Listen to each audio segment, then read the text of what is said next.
Comedian ಲೈಫಲ್ಲಿ tragedy ಶುರುವಾಗಿದೆ. ಗಂಡನ ಜೊತೆ ಬಾಳಬೇಕಾದಂತಹ ಯುವತಿ ಈಗ ಸಾಂತ್ವನದ ಕೇಂದ್ರದ ಪಾಲಾಗಿದ್ದಾಳೆ. ಇಲ್ಲಿ ಇದೆಲ್ಲದಕ್ಕೂ ಸಾಕ್ಷಿಯಾಗಿದೆ ಹುಬ್ಬಳ್ಳಿ, ಧಾರವಾಡ, ಅವಳಿ ನಗರ.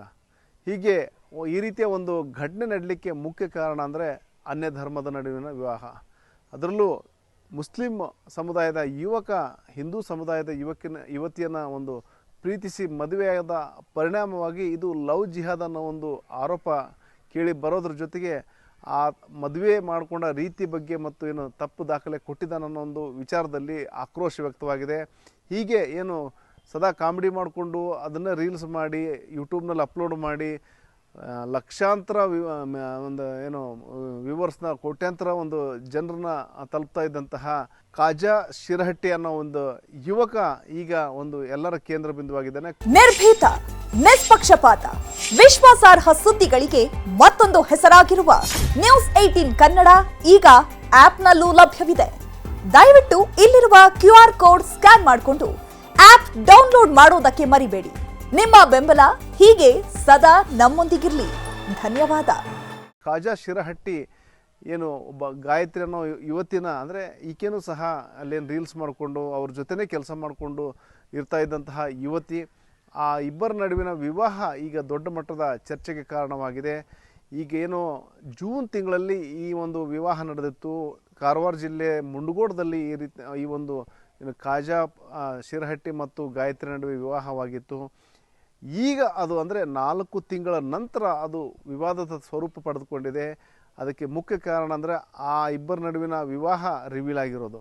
ಅಲ್ಲೇನು ಮುಂಡಗೋಡ ಸಬ್ ರಿಜಿಸ್ಟರ್ ಆಫೀಸ್ನಲ್ಲಿ ಏನು ಇವರು ಅಲ್ಲಿನ ಲೋಕಲ್ ಅಡ್ರೆಸ್ ಕೊಟ್ಟು ಅಂದರೆ ಕಾಜಾ ಶಿರಹಟ್ಟಿ ಅಲ್ಲಿನ ಮುಂಡಗೋಡದ ಅಡ್ರೆಸ್ ಕೊಟ್ಟು ಮದುವೆ ಆಗಿದ್ದಾನೆ. ಜೊತೆಗೆ ಆ ಹಿಂದೂ ಯುವತಿಯನ್ನು ಮದುವೆ ಆಗಿದ್ದಾನೆ ಅನ್ನೋ ಒಂದು ಕಾರಣಕ್ಕಾಗಿಯೇ ಹಿಂದೂಪರ ಸಂಘಟನೆಗಳು ಆತನ ವಿರುದ್ಧ ಮುಗಿಬಿದ್ದಿದ್ದಾವೆ. ಮತ್ತು ಇಲ್ಲಿ ಏನು ಧಾರವಾಡದವನಾದರೂ ಸಹ, ಧಾರವಾಡದ ಹೆಬ್ಬಳ್ಳಿಯವನಾದರೂ ಸಹ ಮುಂಡಗೋಡದ ಅಡ್ರೆಸ್ಸನ್ನು ಕೊಡೋ ಮೂಲಕ ತಪ್ಪು ಮಾಹಿತಿ ನೀಡಿ ಸಬ್ ರಿಜಿಸ್ಟ್ರಾರ್ನೇ ಒಂದು ಅವ್ರನ್ನೇ ವಂಚನೆ ಮಾಡೋದ್ರ ಜೊತೆಗೆ ಅಂದರೆ ಒಬ್ಬರನ್ನ ತಪ್ಪು ಹಾದಿ ಹಿಡಿಸೋದ್ರ ಮೂಲಕ ಹಿಂದೂ ಯುವತಿಯನ್ನು ಮದುವೆಯಾಗಿ ಒಂದು ಲವ್ ಜಿಹಾದ್ ಒಂದು ಎಕ್ಸ್ಪರಿಮೆಂಟ್ ಮಾಡಿದ್ದಾನೆ. ಒಂದು ಲವ್ ಜಿಹಾದ್ಗೆ ಆ ಯುವತಿನ ಟ್ರ್ಯಾಪ್ ಮಾಡಿದಾನೆ ಅನ್ನೋ ಒಂದು ಆರೋಪ ಹಿಂದೂ ಸಂಘಟನೆಗಳಾಗಿದೆ. ಇದು ಏನು ಈಗೇನು ಅದು ಮದುವೆಯಾಗಿತ್ತು, 4 ತಿಂಗಳಾಗಿತ್ತು. ಅದಾದ ನಂತರ ಏನು ಹಿಂದೂಪರ ಸಂಘಟನೆಗಳು ಯಾವಾಗ ಎಚ್ಚೆತ್ತುಕೊಂಡವೋ ಅದಾದ ನಂತರ ಇದು ದೊಡ್ಡ ಮಟ್ಟದ ಚರ್ಚೆಗೆ ಕಾರಣವಾಗಿದೆ. ಈಗ ಹಿಂದೂಪರ ಸಂಘಟನೆಗಳ ಮುಖಂಡರು ಸಹ ಏನಂದರೆ ಆ ಗಾಯತ್ರಿ ತಂದೆ ತಾಯಿಗೂ ಸಹ ಏನು ಮನವೊಲಿಕೆ ಮಾಡೋದ್ರ ಜೊತೆಗೆ ಅವ್ರಿಗೇನು ಅವ್ರ ಜೊತೆ ಮಾಹಿತಿ ಪಡ್ಕೊಂಡು ಅವ್ರ ಮೂಲಕನೇ ಕಂಪ್ಲೇಂಟ್ ಕೊಡಿಸುವಂತಹ ಕೆಲಸವನ್ನು ಮಾಡಿದ್ದಾರೆ. ಹಳೆ ಹುಬ್ಬಳ್ಳಿ ಪೊಲೀಸ್ ಠಾಣೆಯಲ್ಲಿ ಈಗಾಗಲೇ ಏನು ಪ್ರಕರಣ ದಾಖಲಾಗಿದೆ. ಅಂದರೆ ತಮ್ಮ ಮಗಳನ್ನು ಏನು ಕಾಜಾ ಶಿರಹಟ್ಟಿ ಅನ್ನೋನು ಕಿಡ್ನ್ಯಾಪ್ ಮಾಡಿ ಕರ್ಕೊಂಡೋಗಿದ್ದಾರೆ, ನಮಗೆ ಜೀವ ಬೆದರಿಕೆ ಹಾಕಿದ್ದಾನೆ, ನನ್ನ ಮೇಲೆ ಏನು ಒಂದು ವೇಳೆ ಏನಾದರೂ ನನ್ನ ಮೇಲೆ ಏನಾದರೂ ದೂರು ಕೊಡೋಕ್ಕೆ ಹೋದರೆ ಪೊಲೀಸು ಹಿರಿಯ ಅಧಿಕಾರಿಗಳು ನನ್ನ ಜೊತೆ ಇದ್ದಾರೆ ಅನ್ನೋ ಒಂದು ಧಮಕಿ ಹಾಕಿದ್ದಾನೆ. ಜೊತೆಗೆ ಏನು ಬೇಕಾದರೂ ಮಾಡ್ತೀನಿ ಅನ್ನೋ ಒಂದು ಎಚ್ಚರಿಕೆ ಕೊಟ್ಟಿದ್ದಾರೆ ಅನ್ನೋ ಒಂದು ದೂರನ್ನು ಪೋಷಕರು ಕೊಟ್ಟಿದ್ದಾರೆ. ಮತ್ತೊಂದು ಕಡೆಗೆ ಏನು ಮುಂಡಗೋಡದಲ್ಲೂ ಸಹ ಮತ್ತೊಂದು ಪ್ರಕರಣ ದಾಖಲಾಗಿದೆ. ಶ್ರೀರಾಮ್ ಸೇನೆ ಕಾರ್ಯಕರ್ತರು ಅಲ್ಲೂ ಸಹ ಸಬ್ ರಿಜಿಸ್ಟರ್ ವಿರುದ್ಧ ಪ್ರಕರಣ ದಾಖಲಿಸಿದ್ದಾರೆ. ಅಂದರೆ ಅಲ್ಲೇನೋ ಕಾಜಾ ಶಿರಹಟ್ಟಿ ತಪ್ಪು ಮಾಹಿತಿ ಕೊಡೋದ್ರ ಜೊತೆಗೆ ಅಧಿಕಾರಿಗಳನ್ನು ಸಹ ತಪ್ಪು ಹಾದಿಗೆ ಎಳೆದಿದ್ದಾನೆ ಮತ್ತು ಸುಳ್ಳು ಅಡ್ರೆಸ್ ನೀಡಿ ಮದುವೆಯಾಗಿದ್ದಾನೆ ಅನ್ನೋ ಒಂದು ಹಿನ್ನೆಲೆಯಲ್ಲಿ ಅಲ್ಲಿ ಶ್ರೀರಾಮ್ ಸೇನೆ ಕಾರ್ಯಕರ್ತರೇ ಪೋಷಕರ ಮೂಲಕನೇ ದೂರು ಕೊಡಿಸುವಂಥ ಕೆಲಸ ಮಾಡಿದ್ದಾರೆ. ಇದೆಲ್ಲ ಬೆಳವಣಿಗೆಗಳ ನಂತರ ಏನಂದರೆ ಯಾರು ಈ ಮದುವೆಯಾಗಿದ್ದರು ಆ ಯುವತಿ ಏನಂದರೆ ವಿದ್ಯಾನಗರ ಪೊಲೀಸ್ ಠಾಣೆಗೆ ಹಾಜರಾಗಿ ಒಂದು ಹೇಳಿಕೆಯನ್ನು ಕೊಟ್ಟಿದ್ದಾಳೆ. ಲಾಯರ್ ಮೂಲಕ ಹಾಜರಾಗೋದ್ರ ಜೊತೆಗೆ ತನ್ನ ಹೇಳಿಕೆಯನ್ನು ಕೊಟ್ಟಿದ್ದಾರೆ. ಮತ್ತು ತನ್ನನ್ನು ಯಾರೂ ಸಹ ಫೋರ್ಸಬಲಿ ಕರ್ಕೊಂಡು ಹೋಗಿಲ್ಲ, ತನ್ನನ್ನು ಯಾರೂ ಕಿಡ್ನ್ಯಾಪ್ ಮಾಡಿಲ್ಲ, ಏನು ನಾನಾಗಿಯೇ ಸ್ವಇಚ್ಛೆಯಿಂದ ಹೋಗಿದ್ದೇನೆ ಮತ್ತು ಮದುವೆಯಾಗಿದ್ದೇನೆ. ಅಲ್ಲದೆ ಮದುವೆಗೆ ನಮ್ಮ ಪೋಷಕರು ಒಪ್ಪಿಗೆ ಸಹ ಇತ್ತು. ಮದುವೆ ಆದ ನಂತರ ನಾನು ತವ್ರ ಮನೆಗೂ ಹೋಗಿ ಬಂದಿದ್ದೆ. ಆದರೆ ಈಗ ಯಾಕೆ ಈ ರೀತಿ ಮಾಡ್ತಾ ಇದ್ದಾರೋ ಗೊತ್ತಿಲ್ಲ ಅನ್ನೋ ಒಂದು ಮಾತನ್ನು ಆಕೆ ಹೇಳಿದಾಳೆ. ಇದು ಏನು ಇವೆಲ್ಲ ಸ್ಟೇಟ್ಮೆಂಟ್ ಏನಂದರೆ ಖುದ್ದು ಪೊಲೀಸ್ ಆಯುಕ್ತ ಎನ್ ಶಶಿಕುಮಾರ್ ಅವರೇ ಖುದ್ದು ಎದುರಿಗಿದ್ದುಕೊಂಡು ಆ ಒಂದು ಮಾಹಿತಿನ ಪಡ್ಕೊಂಡಿದ್ದಾರೆ. ಆಕೆ ಏನು ಹೇಳ್ತಾಳೆ ಅದೆಲ್ಲವನ್ನೂ ಸಹ ಮಾಹಿತಿ ಪಡ್ಕೊಂಡು ಮುಂದಿನ ಕ್ರಮಕ್ಕೆ ಪೊಲೀಸ್ ಇಲಾಖೆಯವರು ಮುಂದಾಗಿದ್ದಾರೆ. ಗಾಯತ್ರಿ ಅನ್ನೋಂಥ ಒಂದು ಹೆಣ್ಮಗಳು ಅವರ ಪೋಷಕರು ಬಂದ್ಬಿಟ್ಟು ನನ್ನ ಮಗಳನ್ನು ಕಾಜಾ ಶಿರಹಟ್ಟಿ ಅನ್ನೋಂಥ ಒಬ್ಬ ವ್ಯಕ್ತಿ ಮದುವೆ ಮಾಡ್ಕೊತೀನಿ ಅಂತಂದು ಬಲವಂತವಾಗಿ ಒತ್ತಾಯಪೂರ್ವಕವಾಗಿ ಓಡಿಸ್ಕೊಂಡು ಹೋಗಿದ್ದಾನೆ. ಮತ್ತು ಅವರು ಮದುವೆ ಆಗಿರೋದ್ರ ಬಗ್ಗೆ ನಮಗೆ ಮಾಹಿತಿ ತಿಳಿದು ಬಂದಿದೆ. ಹಾಗಾಗಿ ನಮ್ಮ ಮಗಳ ಇಚ್ಛೆಯ ವಿರುದ್ಧ ಮತ್ತು ಬಲವಂತವಾಗಿ ಅಪಹರಣ ಮಾಡ್ಕೊಂಡೋಗಿ ಮದುವೆ ಮಾಡ್ಕೊಂಡಿದ್ದಾನೆ, ನಮ್ಮ ಮಗಳನ್ನು ನಮ್ಮ ಕಸ್ಟಡಿ ಕೊಡಿಸಿ ಅಂತಂದು ಒಂದು ಕಂಪ್ಲೇಂಟನ್ನು ಕೊಟ್ಟಿದ್ದರು. ಸೊ ಇದೊಂದು ಗಂಭೀರ ಪ್ರಕರಣ. ಯಾಕಂದರೆ ಒಂದು ಯುವತಿಯನ್ನು ಅಪಹರಣ ಮಾಡ್ಕೊಂಡೋಗಿ ಮದುವೆ ಮಾಡ್ಕೊಂಡಿದ್ದಾರೆ ಅನ್ನುವಂಥದ್ದು ಭಾಳ ಗಂಭೀರ ವಿಷಯ ಆಗುತ್ತೆ. ಅದರ ಹಿನ್ನೆಲೆಯಲ್ಲಿ ಒಂದು ಪ್ರಕರಣವನ್ನು ನಾವು ದಾಖಲು ಮಾಡಿಕೊಂಡು ಆ ಹುಡುಗಿಯನ್ನು ಹುಡುಕುವಂಥದ್ದು ಮತ್ತು ಆರೋಪಿಗಳು ಯಾರಿದ್ದಾರೆ ಅವ್ರನ್ನ ಪತ್ತೆ ಮಾಡುವಂಥ ಒಂದು ಪ್ರಕ್ರಿಯೆ ನಾವು ಚಾಲ್ತಿಯಲ್ಲಿಟ್ಟಿದ್ವಿ. ಈ ಮಧ್ಯ ಇವತ್ತು ವಿದ್ಯಾನಗರ ಪೊಲೀಸ್ ಠಾಣೆಗೆ ಈಕೆ ಗಾಯತ್ರಿ ಜಾಲಿಹಾಳ್ ಏನಿದ್ದಾರೆ, ಇವರು 22 ವರ್ಷ ವಯಸ್ಸಾಗಿದೆ ಅವರಿಗೆ. ಇವರು ತಮ್ಮ ಅಡ್ವೊಕೇಟ್ ಮುಖಾಂತರ ಬಂದು ನಾನು ಸ್ವಇಚ್ಛೆಯಿಂದ ಮದುವೆ ಆಗಿದ್ದೀನಿ ಮತ್ತು ಯಾವುದೇ ಒತ್ತಡ ಇಲ್ಲ, ಮತ್ತು ನಾನು ಜೂನ್ 5ನೇ ತಾರೀಕು ಅಂದರೆ ಸುಮಾರು 4-5 ತಿಂಗಳ ಹಿಂದೆಯೇ ಮದುವೆ ಆಗಿದ್ದೀನಿ. ಮದುವೆ ಆದಮೇಲೆ ನಮ್ಮ ತಾಯಿ ಮನೆಗೂ ಹೋಗಿದ್ದೀನಿ ಮತ್ತು ಇವಾಗ ಸದ್ಯ ನನ್ನ ಗಂಡನ ಮನೇಲಿ ವಾಸ ಮಾಡ್ತಾಯಿದ್ದೀನಿ. ನಮ್ಮ ತಾಯಿ ತಂದೆ ಅವರೆಲ್ಲರಿಗೂ ಈ ವಿಷಯ ಗೊತ್ತಿತ್ತು, ಅವರೆಲ್ಲರದ್ದು ಅನುಮತಿ ತೊಗೊಂಡೇ ಮಾಡ್ಕೊಂಡಿದ್ದೀನಿ ನನ್ನ ಮದುವೆನ. ಈ ಮಧ್ಯ ಈ ಥರ ಸುಳ್ಳು ಆರೋಪಗಳನ್ನು ಮಾಡ್ತಾಯಿದ್ದಾರೆ. ಹಂಗಾಗಿ ಈ ಪ್ರಕರಣದ ಕುರಿತಾಗಿ ನಾನು ಹೇಳಿಕೆ ತಗೊಳ್ಳಿ ಮತ್ತು ಇದರಲ್ಲಿ ಯಾವುದೇ ಬಲವಂತ ಆಗಲಿ ಅಪಹರಣ ಆಗಲಿ ಆಗಿಲ್ಲ ಅನ್ನುವಂಥದ್ದು ನಾನು ಹೇಳಿಕೆ ತಗೊಳ್ಳಿ ಅಂತ ಬಂದಿದ್ದರು ಥ್ರೂ ದಿಯರ್ ಅಡ್ವೊಕೇಟ್. ಅವ್ರ ಹೇಳಿಕೆಯನ್ನು ದಾಖಲಿಸಿದ್ದೇವೆ ಮತ್ತು ಈ ಪ್ರಕರಣದ ತನಿಖೆಯನ್ನು ಮುಂದುವರಿಸ್ತೀವಿ. ಅಲ್ಲ, ಆಕೆ ಹೇಳುವಂಥದ್ದು, ಈ ಗಾಯತ್ರಿ ಏನಿದ್ದಾರೆ ಇವ್ರು ಹೇಳುವಂಥದ್ದು, ನಮ್ಮ ತಂದೆ ತಾಯಿ ಅವ್ರಿಗೆ ನಾವು ಜೊತೆಗಿದ್ದಿದ್ದು, ಆಮೇಲೆ ನಾವು ಪ್ರೀತಿಲಿದ್ದಿದ್ದು, ನಂತರ ನಾವು ಮದುವೆ ಮಾಡ್ಕೊಂಡಿದ್ದು, ಮದುವೆ ಆದ ನಂತರನೂ ನಾವು ಮನೆಗೆ ಬಂದು ಹೋಗಿದ್ದೀವಿ ಮತ್ತು ನನ್ನ ಗಂಡನ ಮನೇಲಿ ನಾನಿರೋದು ಎಲ್ಲ ಗೊತ್ತಿದೆ ಅವರಿಗೆ. ಈ ಕಳೆದ 4-5 ತಿಂಗಳಿಂದ ಅವ್ರಿಗೇನು ಸಮಸ್ಯೆ ಇರಲಿಲ್ಲ. ನನ್ನ ಗಂಡ ಒಬ್ಬ ಯೂಟ್ಯೂಬರ್ ಇದ್ದಾನೆ ಮತ್ತು ಅವನು ಪಾಪ್ಯುಲರ್ ಪರ್ಸನ್ ಇದ್ದಾನೆ. ಹಂಗಾಗಿ ಕೆಲ ವ್ಯಕ್ತಿಗಳು ನಮ್ಮ ತಾಯಿ ತಂದೆ ಕಡೆಯಿಂದ ಈ ಥರ ಸುಳ್ಳು ಆರೋಪ ಮಾಡ್ತಾಯಿದ್ದಾರೆ ಅಂತಂದು ಹೇಳಿದ್ದಾರೆ. ಈಗ ತಂದೆ ತಾಯಿಗಳು ತಮ್ಮ ಮನೆಯ ಹೆಣ್ಮಗಳು ಈ ಥರ ಯಾರೋ ಬಲವಂತವಾಗಿ ಅಪಹರಣ ಮಾಡ್ಕೊಂಡು ಹೋಗಿದ್ದಾರೆ ಅಂತಂದಾಗ ಪ್ರಕರಣ ನಾವು ದಾಖಲು ಮಾಡ್ಕೋಬೇಕಾಗತ್ತೆ. ಹಂಗಾಗಿ ಪ್ರಕರಣ ದಾಖಲು ಮಾಡ್ಕೊಂಡಿದ್ದೀವಿ. ತನಿಖೆಯಲ್ಲಿ ಯಾರು ವಿಕ್ಟಿಮ್ ಅನ್ನಿಸ್ಕೊಂಡವರಿದ್ದಾರೆ, ಅಂದರೆ ಗಾಯತ್ರಿ ಅವ್ರನ್ನ ಅಪಹರಣ ಮಾಡ್ಕೊಂಡು ಹೋಗಿದ್ದಾರೆ ಅನ್ನೋಂಥದ್ದಾದರೆ ಅವ್ರು ಏನು ಹೇಳಿಕೆ ಕೊಡ್ತಾರೆ ಅನ್ನೋಂಥದ್ದು ಭಾಳ ಮುಖ್ಯ ಆಗುತ್ತೆ. ಹಂಗಾಗಿ ಥ್ರೂ ದಿಯರ್ ಅಡ್ವೊಕೇಟ್ ಬಂದು ಈಗ ಹೇಳಿಕೆ ಕೊಟ್ಟಿದ್ದಾರೆ. Women and child welfare officer, development officer ಅವರು ಕೂಡ ಬಂದು ಅವರು ಕೂಡ ಅವರ ಹುಡುಗಿ ಹತ್ರ ಡಿಸ್ಕಷನ್ ಮಾಡಿದ್ದಾರೆ ಮತ್ತು ಅವರ ಉಪಸ್ಥಿತಿಯಲ್ಲೇ ಹೇಳಿಕೆಯನ್ನು ಪಡ್ಕೊಂಡಿದ್ದೀವಿ. ಈಗೆಲ್ಲ ಏನು ಸುದ್ದಿ ಕೇಳಿ ಬರತ್ತಲ್ಲ ಅದೆಲ್ಲ ಸುಳ್ಳು ಸುದ್ದಿ. ನಾ ಸ್ವ ಇಚ್ಛೆಯಿಂದ ಮದುವೆ ಆಗೇನಿ, ನಾವಿಬ್ರು ಪ್ರೀತಿಸಿ ಮದುವೆ ಆಗೇವಿ 2.5 ವರ್ಷ. ಆಮೇಲೆ ಇದೇನೇನೋ ಸುಳ್ಳು ಸುದ್ದಿ ಹೇಳತ್ತಾರ, ಕಿಡ್ನ್ಯಾಪ್ ಮಾಡ್ಕೊಂಡು ಹೋಗ್ಯಾರ, ಆಮೇಲೆ ತಂದೆ ತಾಯಿಗೆ ಜೀವ ಬೆದರಿಕೆ ಹಾಕ್ಯಾರ ಅಂತೆಲ್ಲ ಸುಳ್ಳು ಸುದ್ದಿ ಹೇಳಾರ. ಅದಕ್ಕೆಲ್ಲ ನಾನು ಸ್ಟೇಟ್ಮೆಂಟ್ ಕೊಟ್ಟೀನಿ ಸ್ಟೇಷನಿಗೆ ಬಂದು. ಅಂದರೂ ಪೊಲೀಸರು ವಾಪಸ್ ಕರೆದು ಕಿರಿಕಿರಿ ಮಾಡ್ತಾರೆ. ಯಾಕೆ ನನಗೂ ತಿಳಿಯೋದು, ನಾವು ಒಮ್ಮೆ ಕ್ಲಿಯರಾಗಿ ಸ್ಟೇಟ್ಮೆಂಟ್ ಕೊಟ್ಬಿಟ್ಟೇನೆ, ನಾನು ಪ್ರೀತಿಸಿ ಮದುವೆ ಆಗೇವ್ರಿ ಅಂತಂದು. ಆಮೇಲೆ ಸ್ವಚ್ಛಂದಾಗಿ ನಂಗೆ ಯಾರು ಫೋರ್ಸ್ಬಲ್, ಯಾರು ಮೈಂಡ್ ವಾಶ್ ಏನು ಮಾಡಿಲ್ಲ. ನಮ್ಮ ಕಲಾವಿದ್ರ ನಡಕ ಜಾತಿ ತೊಗೊಂಬರತ್ತಾರ ಬರೇ, ಯಾಕಂತ ತಿಳಿಯೋದು ಇಷ್ಟೆಲ್ಲ ಸುದ್ದಿ ಹಬ್ಸಾತಾರ. ಜೂನ್ 5 ಆಗೇವಿ.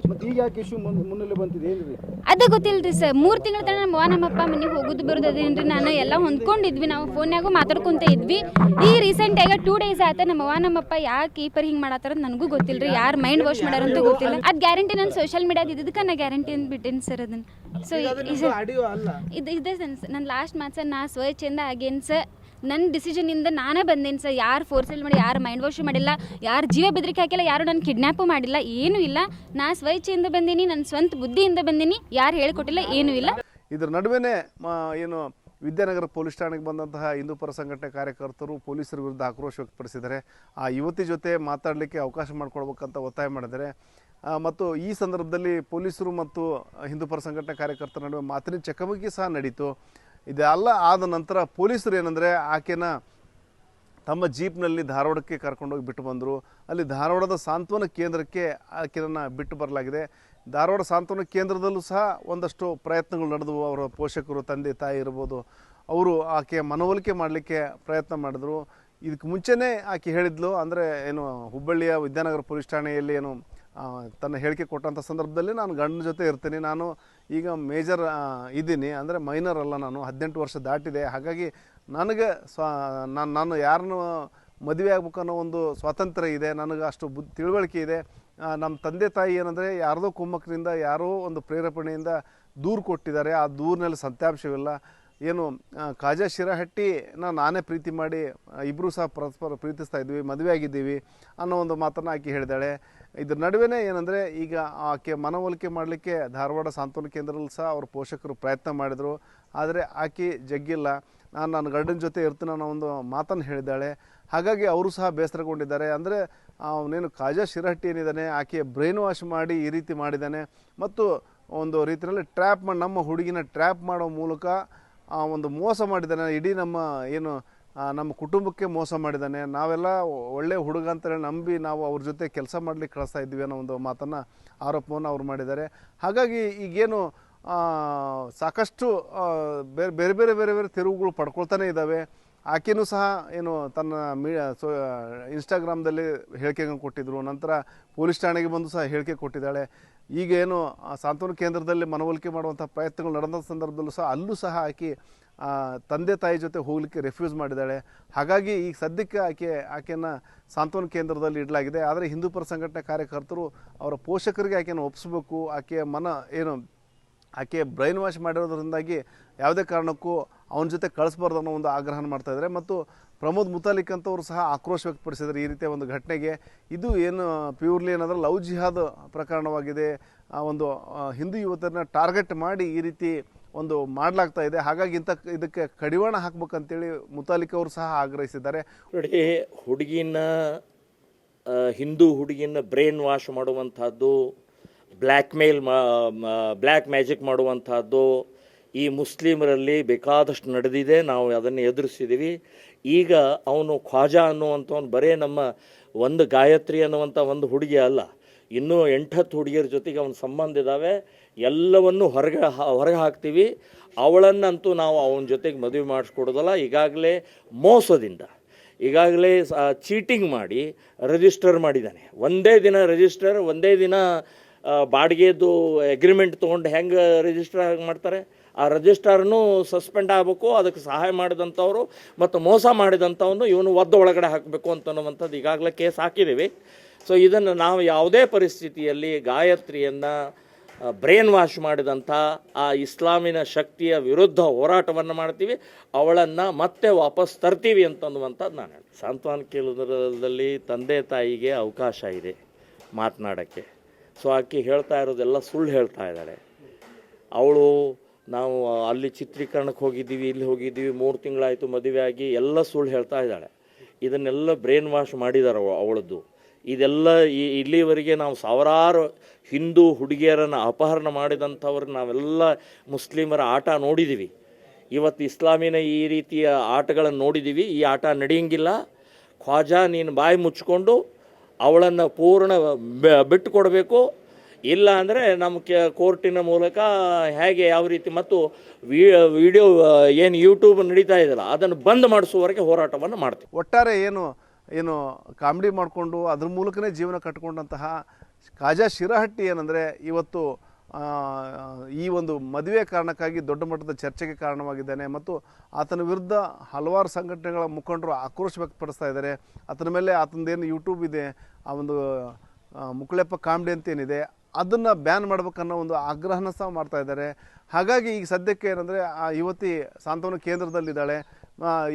ಈತನು ಸಹ ಎಲ್ಲಿ ಯಾರ ಜೊತೆ ಯಾರಿಗೂ ಕಾಣಿಸ್ಕೊಳ್ಳಾರ್ದ ರೀತಿಯಲ್ಲಿ ಅಜ್ಞಾತ ಸ್ಥಳದಲ್ಲಿ ಖಾಜಾ ಶಿರಹಟ್ಟಿನೂ ಇದ್ದಾನೆ.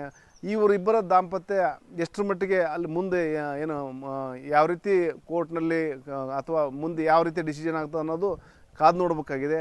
ಒಟ್ಟಾರೆ ತಮಾಷೆ ಮಾಡಿಕೊಂಡು ಹಾಯಾಗಿ ಕಾಮಿಡಿ ಮಾಡಿಕೊಂಡು ಅದ್ರ ಮೂಲಕ ಕಟ್ಕೊಂಡಂತಹ ಈ ಯುವ ಜೋಡಿ ಏನಂದರೆ ಈಗ ಧರ್ಮದ ದಂಗಲ್ ಅಂತ ಹೇಳ್ಬೋದು ಅಥವಾ ಲವ್ ಜಿಹಾದ್ ಇತ್ಯಾದಿ ಆರೋಪಗಳಿಗೆ ಬಲಿಯಾಗ್ತಾ ಇದೆಯಾ ಅನ್ನೋ ಒಂದು ಪ್ರಶ್ನೆ ಸಹ ಎಲ್ಲರನ್ನು ಕಾಡ್ತಾ ಇದೆ.